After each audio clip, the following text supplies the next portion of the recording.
Mr. President. I would like to remind the Commission about the ACTA agreement that this Parliament rejected less than 1 year ago. Now, there were a number of reasons why the Parliament said no to the ACTA agreement that the Commission had negotiated, but at the very heart of them was a lack of transparency. This makes me very, very disappointed that the Commission is setting itself up for exactly the same kind of failure once again.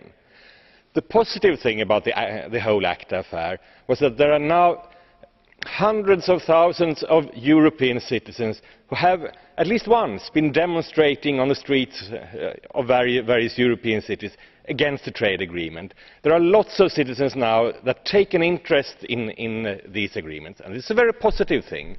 But by insisting on the same kind of secrecy, only handing out secret documents to the members of the INTA committee, the Commission is setting itself up for the same kind of failure. I would urge you to rethink this and become transparent. Thank you. Secondly, continuing on openness, I have no problem saying what we are doing and what we want to achieve, and when it's not in the open public also how I want to achieve this, but you're all politicians, no? And so you should know, and you know, I think, that you cannot do a negotiation in the open. That's not, you are not doing that in your parties either, you know? You're not doing that in your constituencies. You need to focus, and we have to report what we have been doing, explaining why we are doing things, why we make some concessions. We will have to make concessions in the course of this negotiation.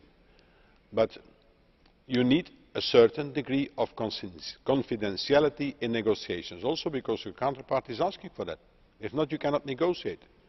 And it's interesting that it seems to be that now there is a copy of one of the drafts of the negotiating mandate.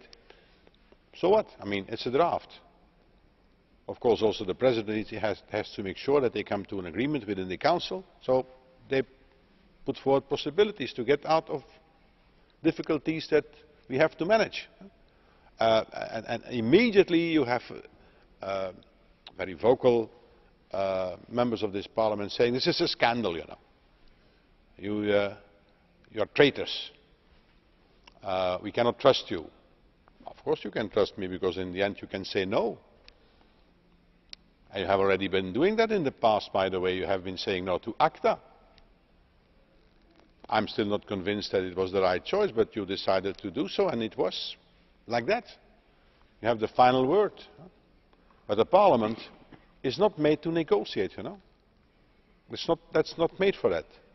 I have been in a Parliament, I think, for a longer time than most of you.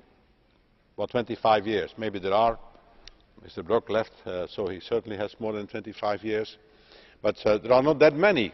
But I have never had the ambition to negotiate out of a Parliament an agreement, because that simply doesn't work.